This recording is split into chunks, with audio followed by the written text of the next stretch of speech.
आज एक ऐसे युवक के बारे में बात करने वाले हैं जिससे पूरी इंडिया ही नहीं, सारे बॉलीवुड के सितारों से लेके तुम्हारे बिजनेसमैन तक सब हर कोई डरता था जिस बंदे से, जिसका जन्म हुआ था एक डोंगरी के इलाके में जो कि मुंबई का एक स्लम एरिया कहलाया जाता है। तो ऐसा ये कौन है जिससे हर कोई कांपता था?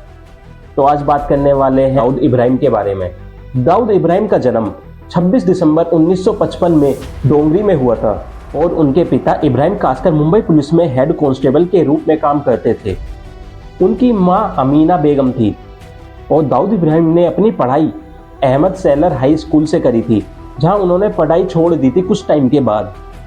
और दाऊद इब्राहिम ने अपनी यंग एज के अंदर ही काफ़ी सारे उल्टे काम करने शुरू कर दिए, जैसे उन्होंने धोखाधड़ी, चोरी, डकैती करना शुरू कर दिया था। वह स्थानीय गैंगस्टर और डॉन बासु दादा के गिरोह में शामिल हो गए थे, जो कि एक लोकल गैंगस्टर थे जिनका नाम था डॉन बासु दादा। वो उनके गिरोह में शामिल हो गए थे और 1970 के अंत में वह बाद में गिरोह से अलग हो गए और उन्होंने अपने बड़े भाई सबीर इब्राहिम कासकर के साथ अपना खुद का एक गिरोह खोला, जिसका नाम उन्होंने डी कंपनी भी रखा। और उन्होंने जब अपनी डी कंपनी खोली तो उसी के बाद से उन्होंने बहुत सारे गैर कानूनी काम शुरू कर दिए थे, जैसे कि सोने की तस्करी, रियल इस्टेट और जबरन वसूली करना और काफ़ी हार्मफुल चीज़ों का कंजप्शन करना और उन्हें ओवरसीज स्मगलिंग करना।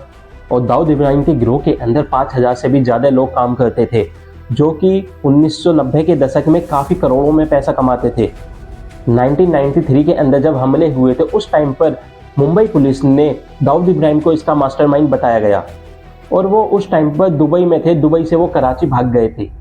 2003 के अंदर भारत सरकार ने दाऊद इब्राहिम को मोस्ट वांटेड घोषित कर दिया था और ऐसा भी माना जाता है कि इब्राहिम पहले पाकिस्तान में थे, फिर उसके बाद वो एमिरेट दुबई के अंदर चले गए। भारत का कहना है कि पाकिस्तान अफगानिस्तान के बॉर्डर पर वो ज़्यादातर देखे गए रहते हैं। भारत सूत्रों का कहना है कि इंटर सर्विलेंस इंटेलिजेंस आतंकवाद से लड़ने के लिए नए अमेरिका भारत सहयोग को लेकर बेहद सतर्क दिखाई दी। 1985 में मुंबई में हाजी मस्तान के बाद दाऊद का प्रभाव बढ़ा और उसने हथियारों को विदेशों में खरीदने का काम शुरू किया। उस समय उसका पसंदीदा हथियार तलवारें, चाकू तथा देसी रिवॉल्वर तमंचा शामिल है, जो रामपुर में बनाया जाता था। उसके बाद उसने AK-56A तथा AK-47 का प्रयोग शुरू कर दिया। दाऊद इब्राहिम का नाम पाकिस्तानी मिसाइल वैज्ञानिक अयूब खान के साथ भी जोड़ा गया था। माना जाता है कि नॉर्थ कोरिया में मिसाइलें मांगने में दाऊद ने अयूब खान का साथ दिया था। दाऊद इब्राहिम पाकिस्तान सेंट्रल बैंक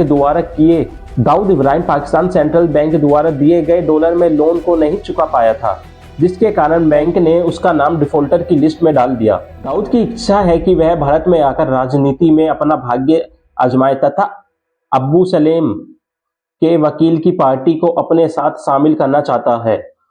दाऊद भारतीय संसद में हथियारों के दम पर सभी तरह के बिल पास कराना चाहता है। 2001 में बनी बॉलीवुड की फिल्म चोरी चोरी चुपके चुपके में दाऊद ने शकील की मदद से पैसे लगाए थे। जांच के बाद सीबीआई ने फिल्म के पॉइंट कम कर दिए थे।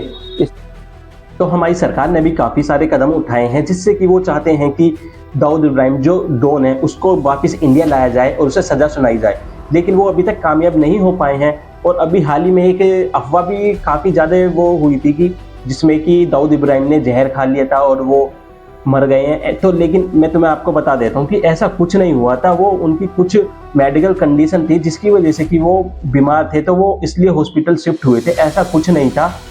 आगे आप और कैसी वीडियो देखना चाहते हैं उसके लिए कमेंट करो और चैनल को सब्सक्राइब कर दो, लाइक कर दो वीडियो को।